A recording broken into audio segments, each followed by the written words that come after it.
नमस्कार, ये आकाशवाणी पटना है। अब आप दिव्या से प्रादेशिक समाचार सुनिए। पहले मुख्य समाचार। वित्त वर्ष 2025-26 के लिए राज्य का आम बजट कल पेश होगा। उप मुख्यमंत्री सम्राट चौधरी ने कहा, बजट बिहार के तीव्र विकास का मार्ग प्रशस्त करेगा।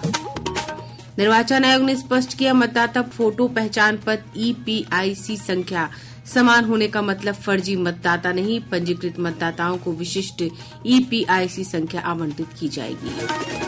कांग्रेस प्रभारी कृष्णा अलावरू ने कहा, कांग्रेस आगामी विधानसभा चुनाव में ए टीम के रूप में मुकाबला करेगी, मजबूती से लड़ेगी चुनाव। और जेपी गंगा पथ के विस्तार पर 7,500 करोड़ से अधिक रुपए खर्च होंगे।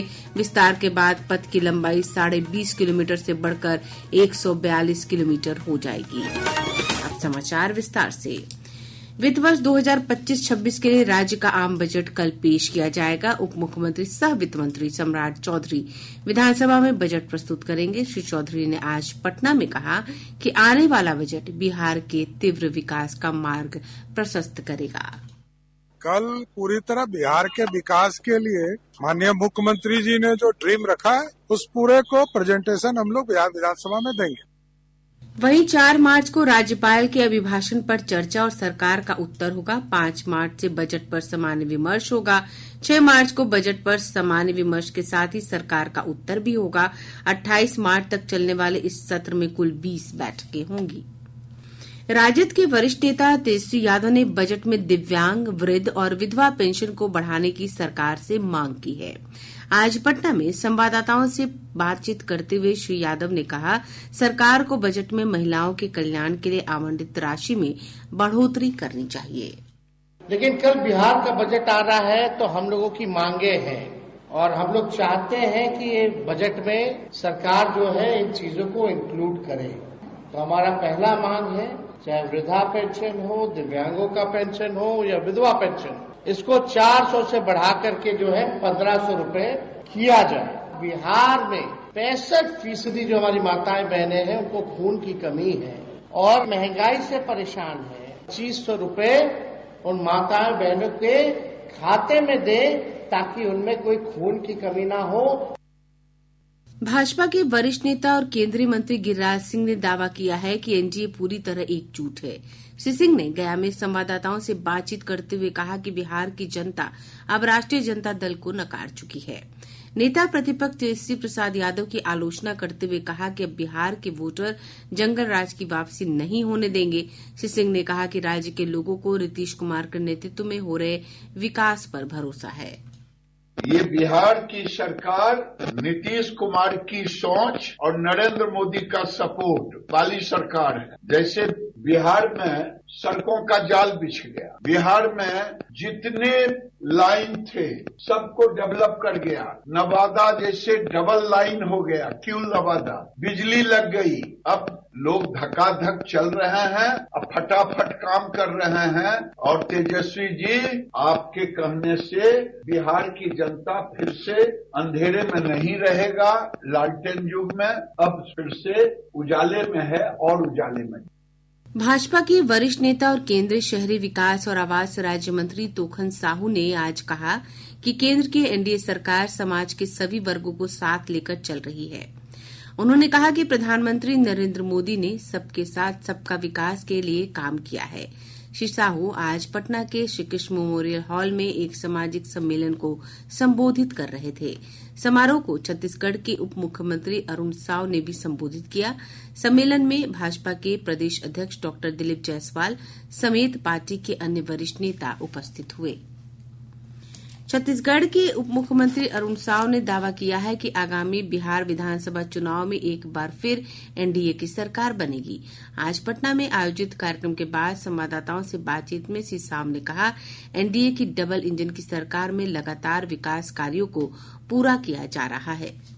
निश्चित रूप से हमारी एनडीए जीतेगी, जिस प्रकार से काम डबल इंजन के सरकार में हो रहा है और बिहार आगे बढ़ रहा है, बिहार की तरक्की हो रही है डबल इंजन के सरकार में, और इसलिए निश्चित रूप से बिहार में भी हमारी एनडीए की सरकार बनेगी। बिहार विधानसभा चुनाव को लेकर कांग्रेस भी सक्रिय हो गई है। कांग्रेस के बिहार प्रभारी कृष्णा अलावरू ने पार्टी नेताओं को आगामी विधानसभा चुनाव के मद्देनजर जनाधार वाले नेताओं को आगे बढ़ाने को कहा है।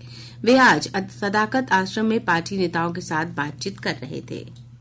आप अपने बीच में से उन साथियों को आगे बढ़ाओ जिनका जनाधार है, जिनका जनता के बीच में पकड़ है।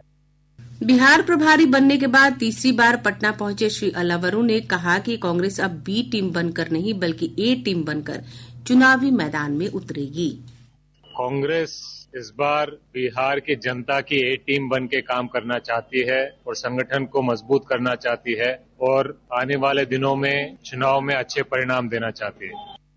भाकपा माले के राष्ट्रीय महासचिव दीपांकर भट्टाचार्य ने कहा है कि आगामी विधानसभा चुनाव में सभी विपक्षी दल मिलकर लड़े तो एनडीए की वापसी मुश्किल होगी। आज पटना के गांधी मैदान में पार्टी कार्यकर्ताओं को संबोधित करते हुए उन्होंने दावा किया कि असली ताकत जनता के पास है और मजदूर, किसान तथा आंदोलनकारी ताकतें एकजुट हों तो सत्ता परिवर्तन होगा। सभा में पार्टी के महासचिव दीपांकर भट्टाचार्य, राज्य सचिव कुणाल और अन्य वरिष्ठ नेता उपस्थित हुए। प्रादेशिक समाचार अब आकाशवाणी पटना से सुन रहे हैं और अब एक जरूरी सूचना। आकाशवाणी का प्रादेशिक समाचार एकांश पटना हिंदी भाषा के लिए आकस्मिक समाचार संपादक और आकस्मिक प्रसारण सहायक का पैनल तैयार करने के लिए योग्य अभ्यर्थियों से आवेदन आमंत्रित कर रहा है। आवेदन की अंतिम तिथि 7 मार्च है। अधिक जानकारी newsonair.gov.in के वैकेंसी सेक्शन या प्रादेशिक समाचार एकांश पटना के एक्स हैंडल @AIRnews_पटना से प्राप्त की जा सकती हैं। अब बढ़ते हैं समाचारों की ओर। निर्वाचन आयोग ने स्पष्ट किया है कि एक ही नंबर के 2 मतदाता फोटो पहचान पत्र EPIC का अर्थ यह नहीं है कि पहचान पत्र फर्जी है या मतदाता बोगस है।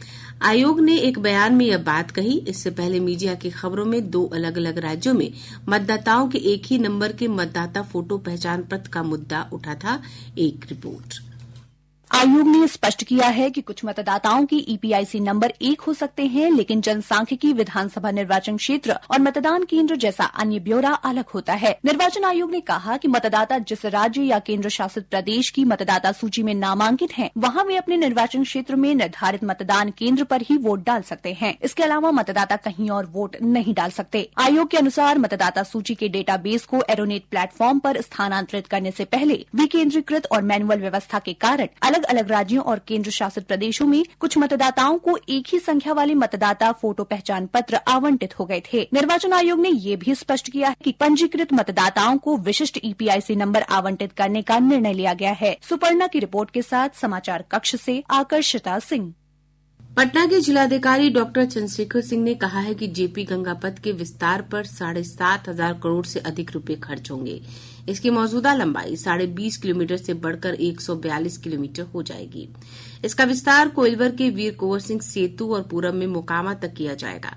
डॉक्टर सिंह ने कहा कि पटना जिले में मुख्यमंत्री नीतीश कुमार के प्रगति यात्रा के दौरान लगभग 1 खरब रुपए की 32 योजनाओं को स्वीकृति दी गई है। कुंवर सिंह सेतु तक जा रहा है ये, और इसके बाद इधर मोकामा तक जा रहा है। तो पूरी तरह से पटना जिला में ही है हम लोगों के। ये बिहटा से लेकर के मोकामा तक पटना जिला में ही 142 किलोमीटर है। बाकी लाभ तो इसका सभी जिलों को मिलेगा। और जैसा हम लोग बताए कि 7 जगहों पर ये लगभग 10 पुल से जुड़ रहा है, तो उत्तर बिहार और दक्षिण बिहार के लोगों को भी आने जाने में इसका लाभ मिलेगा। जिलाधिकारी डॉक्टर सिंह ने कहा कि जिला प्रशासन ने पटना में नए ग्रीन फील्ड हवाई अड्डे के निर्माण का प्रस्ताव सरकार को भेजा है। उन्होंने कहा कि मुख्यमंत्री की घोषणा के तहत पटना जिले में कई विकास परियोजनाओं पर काम होगा और अगले 2 से 3 साल में इसे पूरा किया जाएगा। जिलाधिकारी ने कहा कि इन विकास योजनाओं पर अगले 25 वर्ष के लिए पटना के भविष्य की योजना के तहत काम किया जा रहा है। इधर नवादा के जिलाधिकारी रवि प्रकाश ने कहा है कि 10 फरवरी को मुख्यमंत्री नीतीश कुमार ने प्रगति यात्रा के दौरान 14 योजनाओं की घोषणा की थी, जिसकी प्रशासनिक स्वीकृति दे दी गई है। इन योजनाओं को पूरा करने में 1,200 84 करोड़ रुपए की राशि खर्च की जाएगी। वे नवादा समाहरणालय सभागार में आज आयोजित प्रेस वार्ता को संबोधित कर रहे थे। भाजपा के वरिष्ठ नेता और बेतिया सांसद संजय जायसवाल ने कहा है कि सामाजिक न्याय और अधिकारिता मंत्रालय दिव्यांग और वृद्ध लोगों की सहायता के लिए तत्परता से काम कर रहा है। श्री जायसवाल ने आज बेतिया में बताया कि चनपटिया, बैरिया और बेतिया प्रखंड में 6 से 8 मार्च के बीच एलिमाको संस्था की ओर से आयोजित कैंप में दिव्यांग और वृद्ध जनों के बीच सहायक उपकरण का निःशुल्क वितरण किया जाएगा। जितने भी हमारे दिव्यांग भाई बहन हैं, सभी को बैटरी चलित गाड़ियां मिले। जो हमारे बुजुर्ग हैं, जिनको सुनने में परेशानी है, उन्हें श्रवण यंत्र मिले। जिनको जिस तरह का भी जरूरत है, उस तरह की आवश्यकता को पूर्ति करने के लिए इस देश में एलिम्को के सभी डॉक्टर और उसके जो टेक्नीशियंस हैं, वो 6 तारीख को चनपटिया प्रखंड कार्यालय, 7 तारीख को बैरिया प्रखंड कार्यालय और 8 तारीख को बेतिया प्रखंड कार्यालय में रहेंगे। मैं अपने क्षेत्र के सभी नागरिकों से अपील करता हूं कि आपके गांव में जो भी दिव्यांग भाई हो, उनको इस दिन आप जरूर ब्लॉक कार्यालय भेज दीजिए। जिसको जो जरूरत होगी, उस आवश्यकता की पूर्ति होगी। रमजान का पवित्र महीना शुरू हो गया है। मुस्लिम समुदाय के लोगों ने आज पहला रोजा रखा। इससे पहले कल चांद देखे जाने के बाद राजधानी पटना सहित राज्य के विभिन्न मस्जिदों में तरावीह की नमाज शुरू हो गई। प्रधानमंत्री नरेंद्र मोदी ने इस अवसर पर लोगों को शुभकामनाएं दी हैं। सोशल मीडिया पर एक पोस्ट में श्री मोदी ने कहा कि रमजान का पवित्र महीना श्रद्धा और भक्ति का प्रतीक है और देशवासियों को करुणा, दया और सेवा के मूल्यों की भी याद दिलाता है। राज्यपाल आरिफ मोहम्मद खान और मुख्यमंत्री नीतीश कुमार ने भी मुस्लिम धर्मावलंबियों को बधाई और शुभकामनाएं दी। रमजान को लेकर राज्य के विभिन्न हिस्सों में बाजारों की रौनक बढ़ गई है। सेवई, सूखे मेवे और फलों की दुकानों पर विशेष भीड़ देखी जा रही है। पिछले 24 घंटों के दौरान राज्य के उत्तर पश्चिम, दक्षिण पूर्व और मध्य भागों में कुछ स्थानों पर हल्की वर्षा दर्ज की गई है। मौसम विभाग से प्राप्त जानकारी के अनुसार आज किशनगंज और वाल्मीकि नगर में सबसे कम न्यूनतम तापमान 14 डिग्री सेल्सियस रिकॉर्ड किया गया। मौसम विज्ञान केंद्र पटना के वैज्ञानिक के अनुसार अगले 2 दिनों के बाद राज्य के अनेक भागों के अधिकतम तापमान में वृद्धि हो सकती है। अगले 48 घंटों में न्यूनतम तापमान में 2 से 3 डिग्री सेल्सियस की गिरावट हो सकती है। तत्पश्चात तापमान में धीरे धीरे फिर से बढ़ोतरी होने की संभावना है। अधिकतम तापमान में फिलहाल कोई विशेष परिवर्तन होने की संभावना नहीं है। बिहार के पूर्व गृह सचिव डॉक्टर ए.के. विश्वास के निधन पर आज पटना के अम्बेडकर सेवा और शोध संस्थान में शोक सभा का आयोजन किया गया। पूर्व गृह सचिव डॉक्टर जियालाल आर्य और अन्य कई अधिकारियों ने उन्हें श्रद्धांजलि अर्पित की। पूर्व क्रिकेटर विनोद कांबली ने आज शेखपुरा जिले के बरबीघा में स्वर्गीय Vijay Shankar Singh premier league cricket tournament के नए सत्र का उद्घाटन किया। कटिहार जिले के कुर्सेला बाजार से पुलिस ने 7 किलो गांजा के साथ एक महिला तस्कर को गिरफ्तार किया है। बांका जिले के पंजवारा थाने की पुलिस ने जांच के दौरान एक वाहन से 59 कार्टन विदेशी शराब के साथ 2 तस्करों को गिरफ्तार किया है। जन औषधि सप्ताह के तहत आज औरंगाबाद में जन आरोग्य मेला का उद्घाटन रेड क्रॉस के अध्यक्ष सतीश कुमार सिंह ने किया। अररिया जिले के फारबिसगंज थाना क्षेत्र के नहर के समीप एक ट्रैक्टर के पलट जाने से उस पर सवार 12 से अधिक लोग घायल हो गए। सभी को इलाज के लिए अस्पताल में भर्ती कराया गया है। और अब अंत में मुख्य समाचार एक बार फिर। वित्त वर्ष 2025-26 के लिए राज्य का आम बजट कल पेश होगा। उप मुख्यमंत्री सम्राट चौधरी ने कहा, बजट बिहार के तीव्र विकास का मार्ग प्रशस्त करेगा। निर्वाचन आयोग ने स्पष्ट किया, मतदाता फोटो पहचान पत्र EPIC संख्या समान होने का मतलब फर्जी मतदाता नहीं। पंजीकृत मतदाताओं को विशिष्ट EPIC संख्या आवंटित की जाएगी। कांग्रेस प्रभारी कृष्णा अलवरू ने कहा, आगामी विधानसभा चुनाव में ए टीम के रूप में कांग्रेस करेगी मुकाबला, मजबूती से लड़ेगी चुनाव।